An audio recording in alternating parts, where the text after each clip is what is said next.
Hello friends, welcome to Shivani Hari vlogs. வாங்க விலாக்குள்ளே போகலாம். Video பிடிச்சா லைக் பண்ணுங்கள், ஷேர் பண்ணுங்கள், சப்ஸ்கிரைப் பண்ணுங்கள், பக்கத்தில் இருக்க பெல் பட்டனை கிளிக் பண்ணுங்கள்.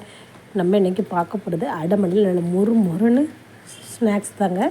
அச்சு முறுக்கு எப்படி பண்ணலான்னு பார்க்கலாம். அதுக்கு வந்து இந்த சின்ன கப்புக்கு 2 கப்பு வந்து பச்சரிசி மாவு எடுத்துருக்குறேன்.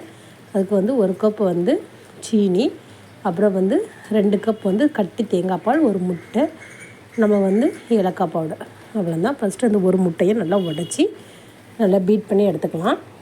அது பீட் பண்ணும்போதே அது கூடவே எடுத்து வச்சுருக்கிற சர்க்கரையும் போட்டு அதை நல்லா பீட் பண்ணிவிட்டு, அப்புறம் பச்சரிசி மாவு, அப்புறம் வந்து ஏலக்காய் பொடி, இதெல்லாம் போட்டு நல்லா கதங்கிட்டு நம்ம கட்டி தேங்காய் பாலுங்க, தண்ணி சேர்க்காமல் கட்டியாக தேங்காய் பால் எடுத்துக்கணும். அதையும் இது கூட சேர்த்து நல்லா இந்த மாதிரி தோசை மாவு பதத்துக்கு கரைச்சிக்கணும். இப்போ வந்து அச்சு முறுக்கு வச்சா கொஞ்சம் நேரம் அந்த எண்ணெயில் வச்சுருந்தா அது அழகாக வந்துடும்.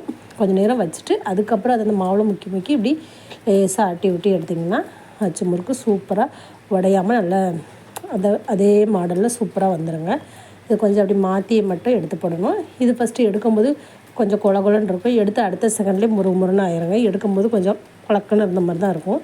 பட்டு எடுத்ததுக்கப்புறம் வந்து சூப்பராக நல்லா முறுன்னு டேஸ்ட்டாக அந்த தேங்காய் பால், அப்புறம் முட்டை, ஏலக்காய் பொடி இதெல்லாம் போட்டுக்கனால நல்ல ஒரு ஃப்ளேவராக, நல்ல ஒரு செம்ம டிஃப்ரெண்ட் டேஸ்ட்டாக செம்மையாக இருக்குங்க. ட்ரை பண்ணி பாருங்கள், சூப்பராக இருக்கும். நம்ம இதே இதில் கொஞ்சம் பெருசுனா கூட 4-5 கூட டக்கு பண்ணலாம். குட்டி சட்டி வச்சுருக்கனால நான் 2 போட்டு எடுத்தேன். நல்ல ஒரு கிறிஸ்பியாக வந்துச்சுங்க. நீங்கள் இதை வீட்டில் ட்ரை பண்ணி பாருங்கள், சூப்பராக இருக்கும். நல்ல மழை பெய்தா, இப்போ மழைக்கு ஏதாச்சும் சாப்பிடணும் போல் இருந்தனால வீட்டில் பசங்களுக்கு இது அழகாக ரெடி பண்ணி கொடுத்தாச்சு. நல்ல ஒரு ஹெல்த்தியான ஒரு ஸ்நாக்ஸும் கூட. நம்ம வெளியே போய் வாங்குறதுக்கு நம்ம வீட்லேயே அழகாக பசங்களுக்கு அழகாக ரெடி பண்ணி கொடுத்துடலாம். கொஞ்சம் நேரம் தாங்க அவன் டக்குன்னு ஒரு 10 நிமிஷம் அதை ரெடி பண்ணிடலாங்க. அந்த அது பேட்டர் மட்டும் ரெடி பண்ணிட்டோன்னா படப்படன்னு அழகாக. இது வந்து இது மாதிரி தேங்காய் எண்ணெயில் நீங்கள் பொரிச்சு எடுத்துட்டிங்கன்னா டேஸ்ட்டு இன்னும் கொஞ்சம் டிஃப்ரெண்ட் டேஸ்ட்டாக இருக்கும். ஏன்னா தேங்காய் பால், தேங்காய் எண்ணெய் எல்லாம் சேர்ந்து டேஸ்ட் வந்து கொஞ்சம் நல்ல ஒரு சூப்பராக கிடைக்குங்க.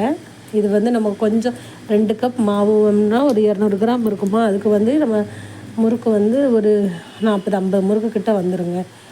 நிறைய கிடைக்கும். நம்ம அப்படி ஒரு ஏர்டைட் கடையில் போட்டு ஸ்டோர் பண்ணி வச்சுருந்தா அப்பப்போ பசங்களுக்கு கொடுக்கலாம். இந்த வீடியோ பிடிச்சிருந்தா லைக் பண்ணுங்கள், ஷேர் பண்ணுங்கள், சப்ஸ்கிரைப் பண்ணுங்கள், பக்கத்தில் இருக்க பெல் பட்டனை கிளிக் பண்ணுங்கள். இதே மாதிரி ஒரு சூப்பரான ரெசிப்பியில் உங்களை பார்க்குறேன். அது வரைக்கும் உங்களிடம் பாய்.